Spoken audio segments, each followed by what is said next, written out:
Yeah, that's all I need to know. Well, let's say you ain't never what? Oh. You ain't never gonna. Is that nigga? Yeah. I made this one. I made a James Baldwin one that says, "I am not your Negro." So, Yeah, I love that. Yeah, I love Nina too. oh, yeah. Everything must change. Hey, get him singing, yo. Hey, let's come in like that. Nothing remains the same.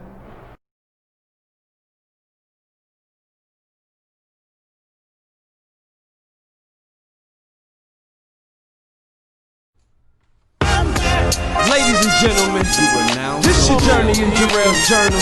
Say it now, yeah, that's right. Nothing less but the best. This your journey in Jarrell's journal. Say it now, stand up. All over the globe. This your journey in Jarrell's journal. 2-6.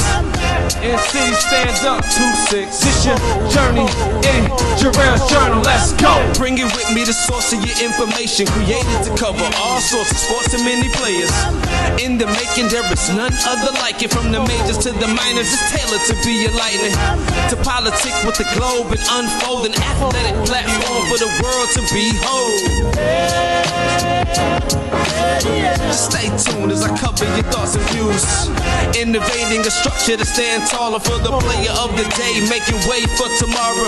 Consistent content distributed with quality as passions of the youth get used, creating prodigies. The cornerstone for the call-ins and interviews, opinions, countdowns, trivia's the latest news.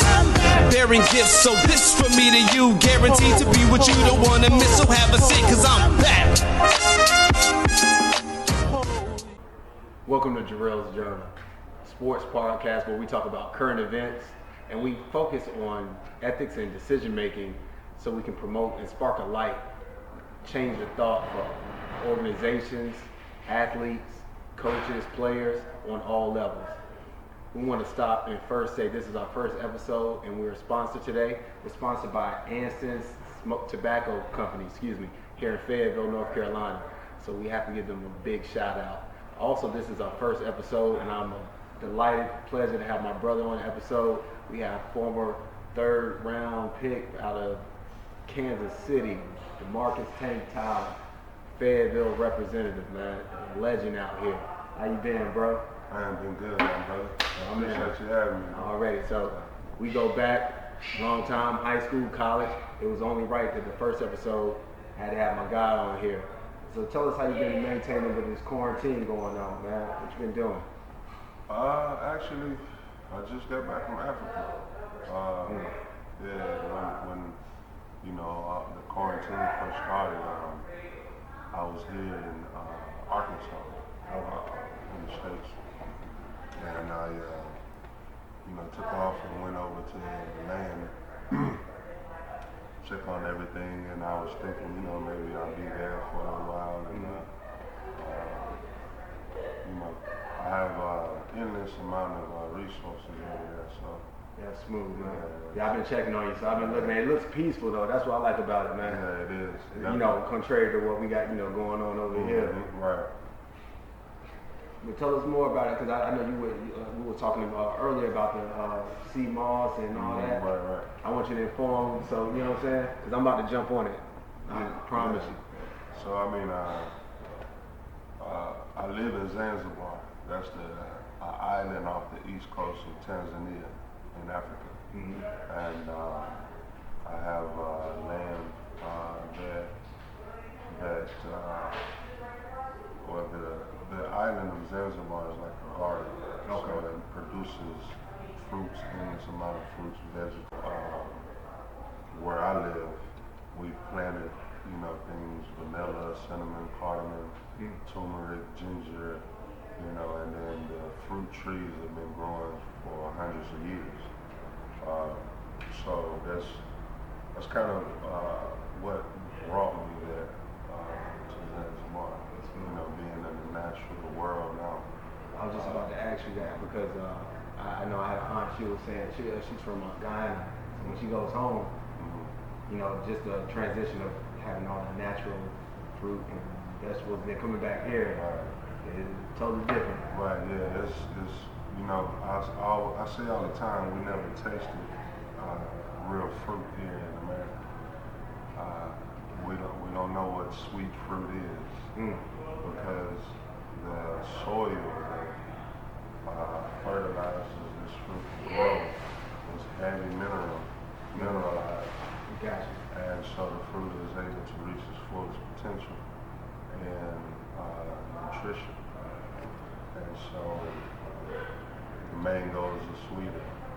The coconut water is sweeter. That's what I'm sure.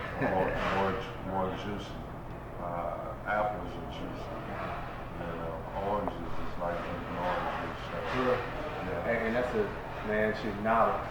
Right. It's knowledge, man. Right. And that's what, you know what I'm saying, I'm trying to promote to, everyone. I'm learning, so, you know what I'm saying, with you being more of a mentor, Right. why not use this platform, man, because I'm about to jump on it. Right. 'Cause I've always heard so much good benefits from natural, things, they say in the Bible, everything's in our soul. Absolutely. That can, that we all need, all the resources we need, basically. Right. So, Absolutely. I'm on it, brother. Absolutely. So tell me this, if you don't mind, for anyone, any viewers that's watching, because this is not just a North Carolina thing, this is going to be a global thing. If they want to reach out to you, you want to give them a platform to get in contact with you with? Yeah, so they can contact me on, my name is Tank Tyler on Facebook, official Tank Tyler. There's a picture of me right now jumping over the pyramid, so you can find me. On Instagram is Mr. Tyler Boy. That's MrTylerBoy. And I have a Twitter account. I'm barely on there, but you can keep in touch with me there too. I think it's at Tyler Boy Tank.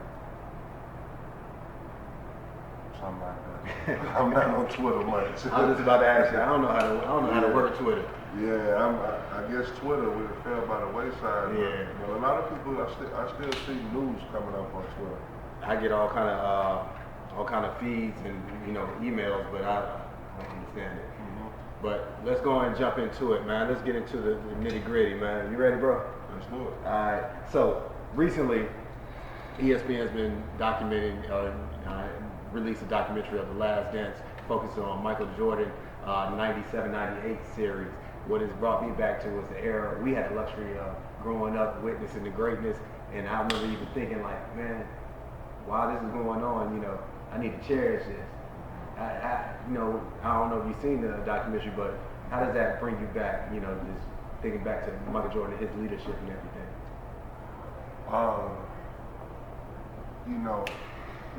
So the Last Dance was in 97, 98. That was the years, okay. Those had to have been the last years of me watching sports. Oh, for real? On television. Because when Michael Jordan retired and Arkansas Razorbacks stopped winning or going to the championship, because I was in Arkansas at the time when they were winning and going to the championship, and Jordan was playing ball. So it was kind of hand in hand sports at that moment. And Jordan was, you could feel it that he was the greatest player ever. Really good.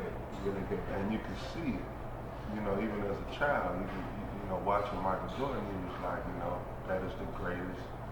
We didn't even think about greatest, we just knew that Jordan can't be touched at all. So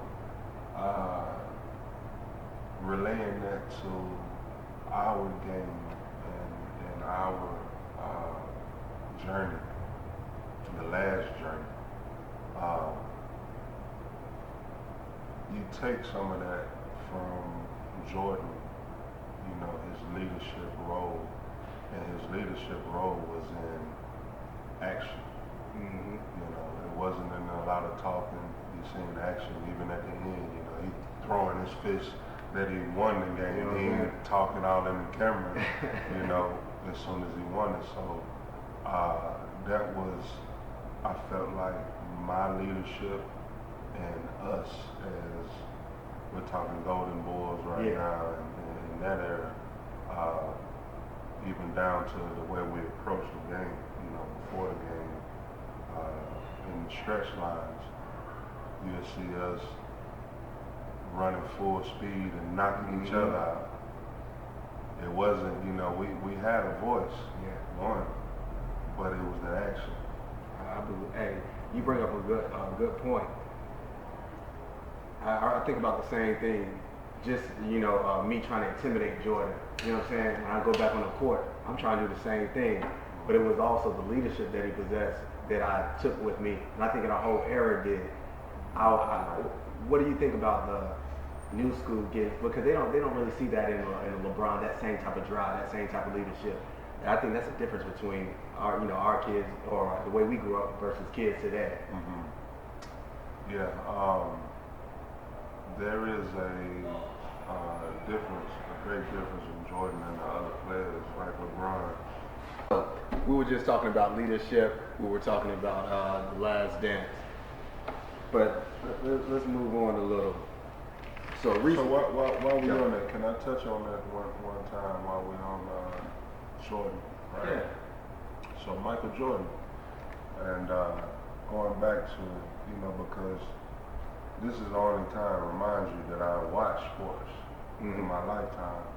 The only time that I watched football was playing Madden. And my team on there was Cowboys sometimes, Packers sometimes, because they had somebody fast and run the ball. But this is back in like 96, 97, 98, 98, something like that. But it's the only reason I know Leon, Lett, and people like that from the Cowboys because of Madden. Okay. So right. you didn't watch sports? Never watched sports like that. Only the time when Jordan was playing and Arkansas Razorbacks were winning. Carlos Williamson, Scotty Thurman, Corey Beck, those were the players for Arkansas Razorbacks at that time, like 92, 93, 94. But I couldn't tell you, maybe at that same era of time, you know, I could tell you about Karl Malone and those type of players. But after Jordan's time, my basketball and sports entertainment on television was over. I felt as a child that there was no more need to watch basketball after Jordan retired. That's deep, though. And sports, I was, you know, any other sports other than that I didn't watch anyways, because my father watched, you know, the Razorbacks and then he watched Jordan. That's why I watched it. But I will say this. Being a Jordan fan and, you know, not really coming up on your shoes. I wasn't really a Jordan shoe fan and none of that. As long as I had some shoes. You know, I was cool with some Spaldings, the green and red Spalding, mostly white. I was cool with it as a young child. So Jordan wasn't. But it was something about Jordan that bothered me at the same time. And I like to bring that to light with all of the glory around what's going on with Jordan, because, you know, you have to, as an individual, you got to be held accountable for who you are. And I've had the pleasure of meeting numerous of times our good brother, Shaquille O'Neal. And in my eyes, he's a leader and a great example of one of our people that take care of and look back to his own. And being I say that, you know, his shoes are at Walmart. Yeah. Sure. And has been for a long time. And Shaq does many, you know, donations, giveaways, give-backs to these kids. And whether he let them climb on his shoulder or, you know, what have you. Not really comparing Shaq to Jordan, but just showing me a true humanitarian in my eyes that I've met personally. And I kind of understand him. Jordan, on the other hand, he has strangled the black community with his shoes and his leadership. Because being who he is, not saying he owes anyone anything, but support you have and continue to get from your people that support you and who love you dearly, they deserve some reciprocated energy No, I agree. back towards communities, organizations, school organizations that, put together things for kids that strive to, make it in sports. The arm stretched very long from Jordan, Mm-hmm. but we don't see a finger, or the kids don't see a finger, or even knowing what's going on in America around his shoes, and ignoring the fight and the struggle over the shoes in between black people and lower class people, underprivileged people that will never see a Michael Jordan because they $250. That's real. That's how we grew up. You know? We couldn't afford that. So only the drug dealers or the rappers or somebody's parents that are doing pretty good can only afford Jordans. So now the kids, they want to sell a little drugs to get some Jordans, or they want to rob somebody for some Jordans, maybe even kill somebody for some Jordans, which they have. Because I've, one example, I was in Atlanta, and a young boy killed another young boy that was coming up to rob him for the Jordans, and he thought he was coming to pay him for the Jordans. So the boy that come to rob him, he ended up dying because he didn't know the boy had a gun that he was coming to rob. And this is all of Michael Jordan's. And I'm sure Jordan has got one of these stories. No, he got a lot. I can't speak for him, but it's been reported that there's over and over. So I'm sure one has reached his desktop. And with that being said, people have to realize who they're praising and who they are labeling as a true leader. Because that plays on and off the field, and on and off the court. Who you are as a person is also a transfer to who you are on the court. If he was that individual leader and that standout player, which he was, and that transpired over into life, that he's that individual person and stand-alone person that doesn't have a tie or a string back to the root, then here we have it. And the funny thing, and I appreciate you for being candid, because this is what this whole platform is, to bring light to the things that are swept under the rug in the sports community. So on the documentary, they did highlight something like that, where I can't offhand give you the year, but early in Jordan's career, they asked, in Durham, North Carolina, they had a black politician. And they were kind of looking for Jordan as a representative of North Carolina to back him, because he was going against Jesse Helms. And if you know anything about Jesse Helms and what he stood for, it was kind of opposed to our community. So they were looking for Jordan to, kind of back you, with your, like say your arms stretched long.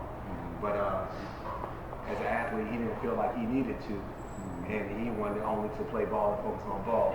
So my question is, and you can, dialogue on it, even for the athletes now, and this is one of the things I want to talk on. Where do you think athletes should stand? Because right now we got things going on in the year 2020. We had Ahmaud Arbery who got killed. A lot of hate crimes. This is not just one hate crime. We have multiple hate crimes going on, and it seems like organizations like the NFL have capped, a say-so or a voice on athletes because they saw what happened to Kaepernick. So, what do you think athletes, should they be standing up, speaking out more, or should they let revenue dictate, their platform? You brought up a great point with the Last Dance, how Jordan wing spread long as far as his ability to assist the community. I was just thinking that while you were talking, he's not the only one. We have many athletes, past to present, who are scared to speak out because of revenue they might lose or what the organization might say if they get on a certain topic. Do you think that athletes, especially with our community, because like I was talking before, our youth is influenced by athletes and musicians. Right. That's all they look up to now. Right. So should our athletes be, speaking out more, or what do you think about that? I'll put it on me first. That was one thing that I regret about my career in the NFL is that I didn't speak up more. Even though when I was interviewed, I said, some things that were on my mind. But if I knew then what I know now, I would have searched for the camera because sometimes they would purposely stand away from me and this type of thing because of what we had going on at the Chiefs. We'll probably get to that.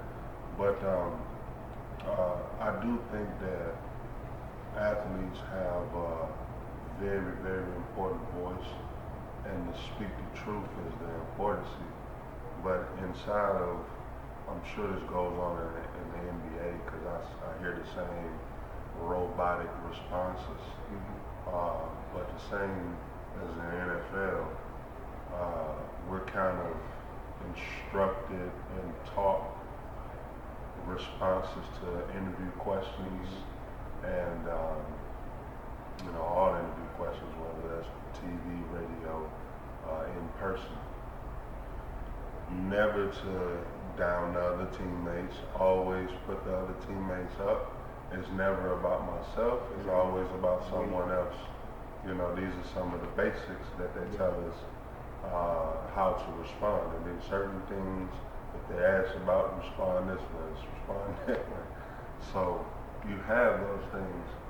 And but with myself, one thing, the reason why I say I regret things, because of there is no one that would speak up for you. And so I'm the only one that would have spoke up for me. And I didn't have a coach or other players or anyone to speak up. And my approach to the game is, action, like I told you before. I'm going to prove myself on the field. But when the politics come along, then you have to use your voice at this point because action is taken away. Right. So I think that athletes, a lot of athletes that are, and another reason why, I knew that my voice would be important later because of the platform that I would have later. At the time, my platform was, kind of, nobody's looking at me as a superstar. So, I'm not the most famous guy at this point, but I was going to get that. So, I could silence for right now. But a lot of the guys that have the platform, they don't speak up in fear of, wronging the organization that they're playing for, because they gotta hear it once they come in the locker room, or once they come, the coach has gotta pull them up to the office and say, we can't say these type of things, and so on and so on. So the interviews are essential, and the response is essential from the players, and they're basically turned into a slave with their mouth because it's locked into robotic responses. And only a few, like Kaepernick and others, will speak out and still maintain their role with the team and the organization. I got a question for you. So, it's hard to mix ethics and business because the almighty dollar is the bottom line for these corporations, right? So with that being said, we're talking about athletes being, using their voice for a platform, and we understand that, you have branding, you have stakeholders that are invested in these organizations. That's with any business. Should there be some kind of balance do you feel there should be some balance where, you know, players should be able to, you know, be able to speak what they want or say what they want, or should it be at a certain time? Because one thing that we learned in recent, in like after Kaepernick, like with Jenkins from the Eagles, you know, they have an organization where they do a lot of good, but you know, the NFL put it to the side. They don't want them to speak on camera. They want you to do your public service outside, you know. But no, it's not reaching the masses that it should. Should it be some balance, you know, in that kind of, you know, sense? Yeah, I mean, if the NFL is a non-for-profit organization, and it is mandatory for players to attend, I think it's at least 2 or 3 charity events given by their organization. And so if the NFL, number one, is for the people and a charitable organization for the people, then they should, number one, hear their players out about their people and what's going on in the communities and how they could better the communities and better their people, utilizing their platforms that they have been given. And without a voice, this is impossible. So what is really the care or the intent of the NFL about the communities that these players come from? You know, so that's really the question. I think that's awesome because one thing I would love to see, and I think the NBA is ahead of the NFL with, is understanding the importance of you know, the environment where your players come from. We got 65% of the NFL is like me and you, minorities. Absolutely. But to understand them, you might get a better, you know, overall longevity of what's going on with them, how to, you know, help them in certain situations, things like that. Last question before we move on to the next topic. Have you ever seen a teammate or player or anybody, from a player from another team lose charity work? Because you already, you know, like you said, they have to do a certain amount of charity work on your team. Have you ever noticed anyone lose charity work because they've done something outside of the team standards, as far as like, you know, getting in trouble with the court or speaking up, you know, anything like that? You mean like lose their non-for-profit organization or something? Like the organization wants to, you know, hold you back from being seen in the community. I can't say I've seen, you know, any type of charitable events makes the organization look good. So, just like the probation will allow you to, you know, do some non-for-profit work for your punishment. So, with athletes, you know, getting in trouble, I think that I don't think I've seen someone losing their ability to do charity work, but the support that they may get from the organization may change. But you know, I think it's important that it's a difference in between what an athlete is doing on their own and what the NFL is orchestrating them to do. Because you can have a charity event, not for profit, but you're charging kids $100 or $150 to come to a football camp.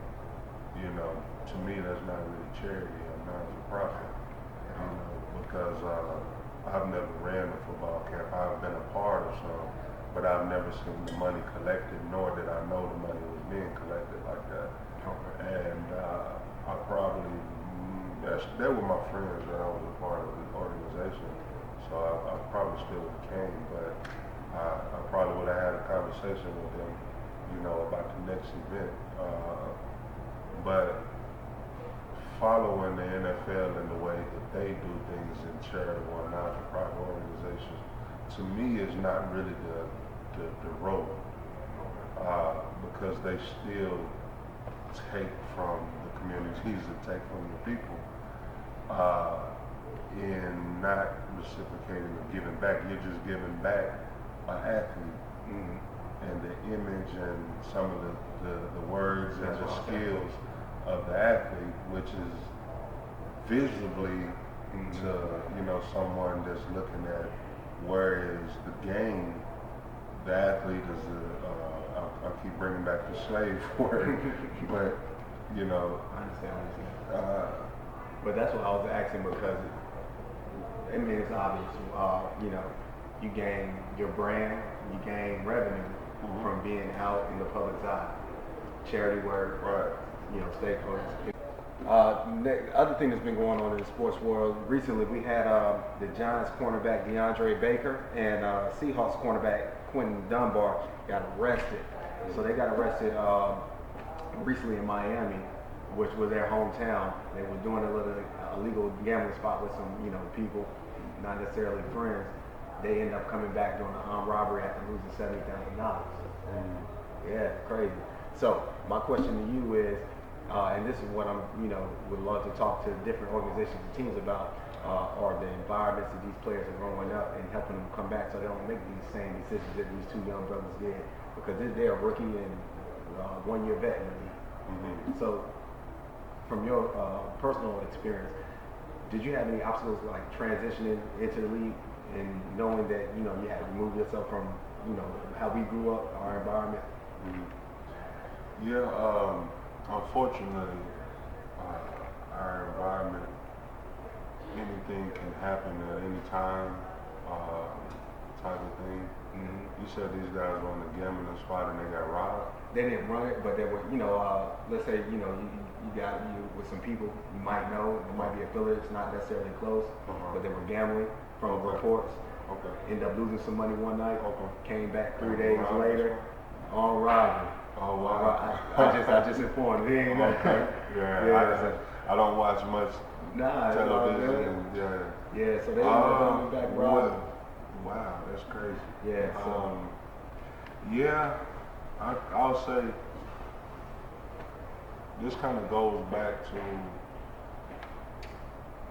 how you said the rappers and the athletes are the kids' influence, and you know, if they're 1 year in the league and a rookie in the league, they've been brought up in this era where the music is uncensored now. It's like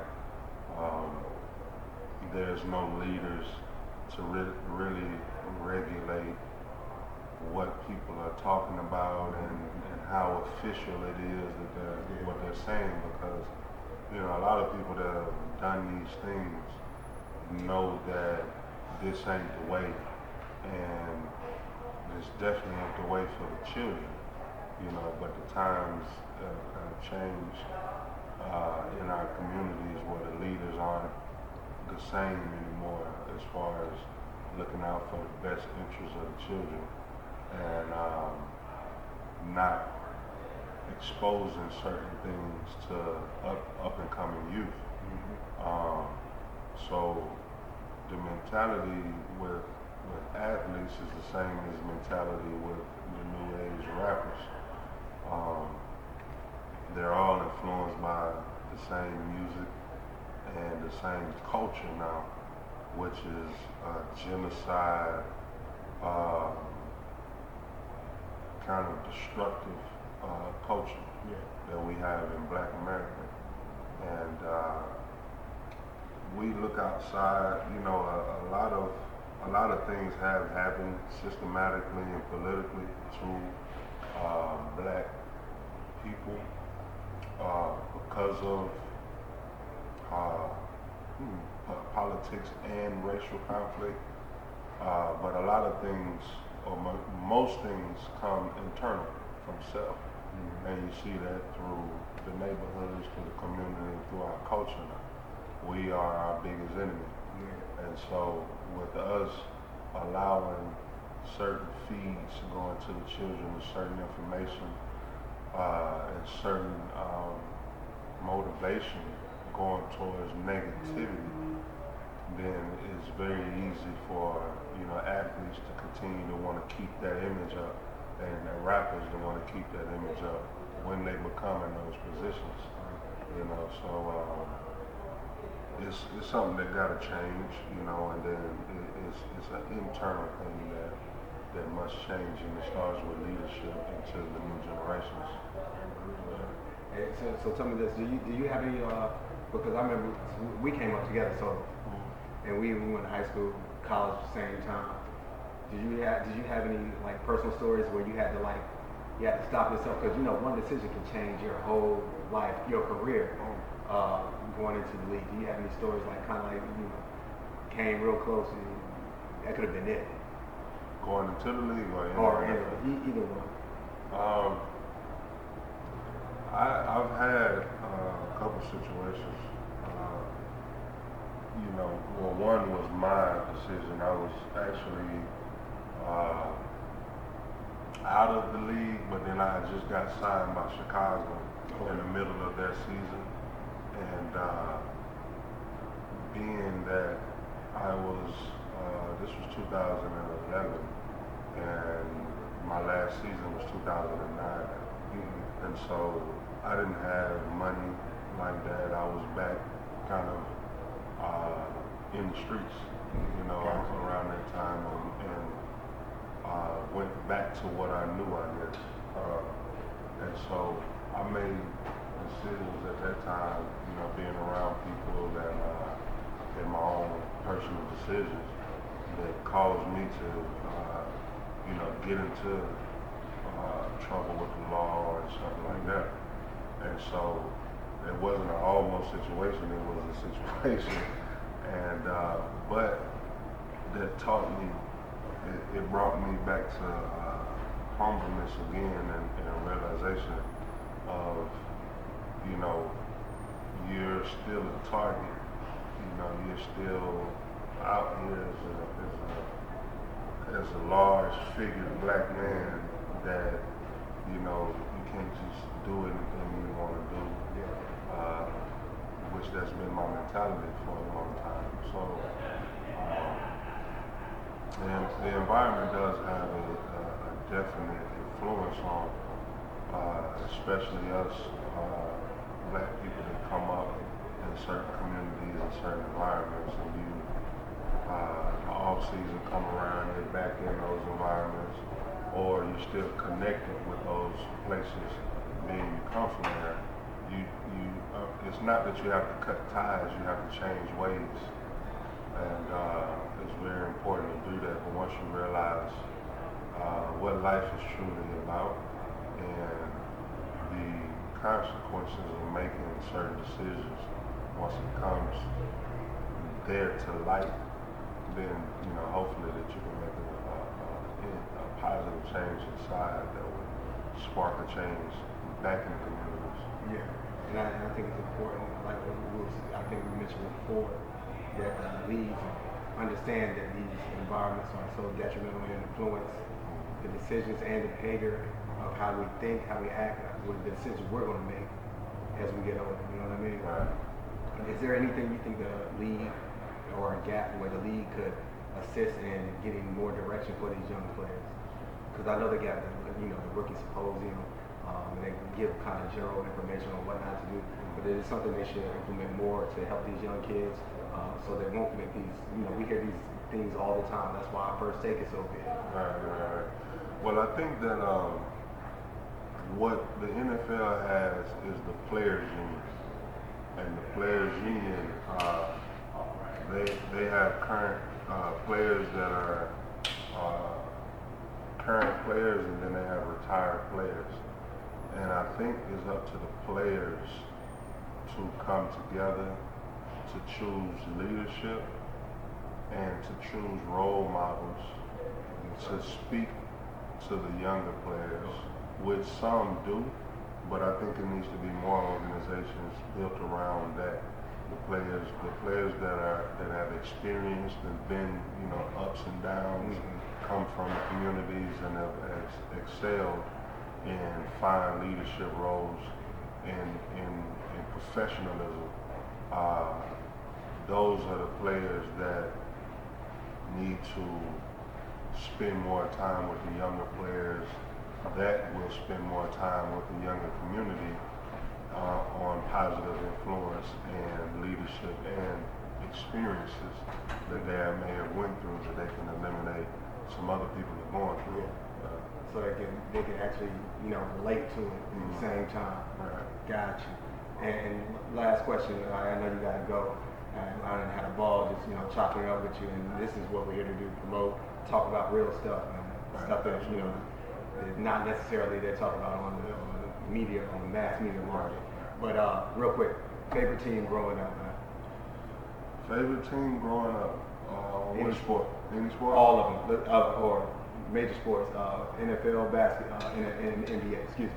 Well, like I said, I only watched Arkansas Razorbacks and the Chicago Bulls because of Jordan.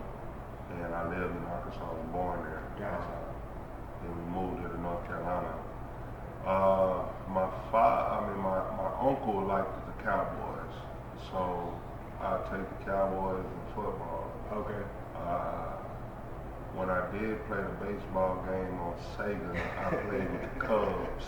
Oh, word? Yeah, I thought you was gonna say Atlanta, man. You know.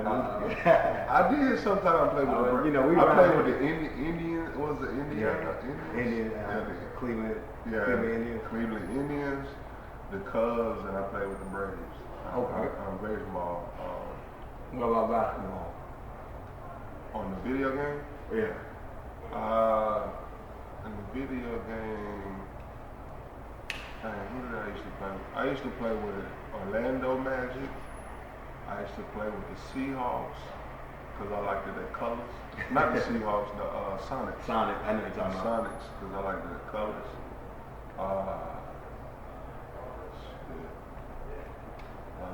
I can't, you know.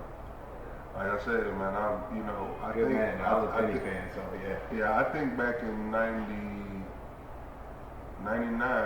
we first came to school. Mm-hmm. Yeah. 2000, I was done with video games. Yeah. And I took a sabbatical from video games by then too. I was just, you know, that little Sega era, you know what I'm saying, when they first came out. All right, another quick shot. Favorite cereal? Favorite cereal? Coming up, it had to be them, what was waffle? What was it? Waffle Crisp? Waffle Crisp. Yeah. I know you're talking Because it about. was honeycomb before then, but then they made them waffle crisp. That was it. Yeah. Them things is too sweet. Last one. Holly Berry or J-Lo? Yeah, Holly old Berry school. or J-Lo? Holly Berry or J-Lo? That's too easy. Holly Berry is Ethiopian. I don't know if she Ethiopian or not, but all Ethiopians look like Holly Berry. You better find a Holly Berry because I got my Holly Berry. You better find Ethiopian. Hey, man. Thank you for chopping it up. Man, thank you, Love, brother. Thank you. All right, man. Hey, tune in on Jarrell Hessler Sports Consulting page for more episodes. Once again, we want to thank Anderson's Cigar and Tobacco Lounge for sponsoring us for this episode. And peace.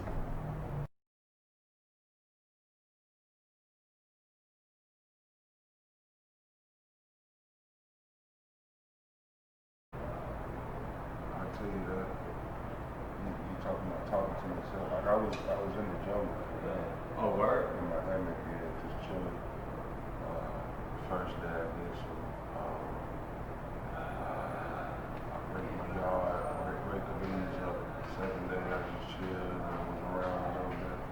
Third day I laid in my hammock almost the whole day because I felt my energy. Yeah, I was just about to say that. Yeah, it was like almost depleted, but it was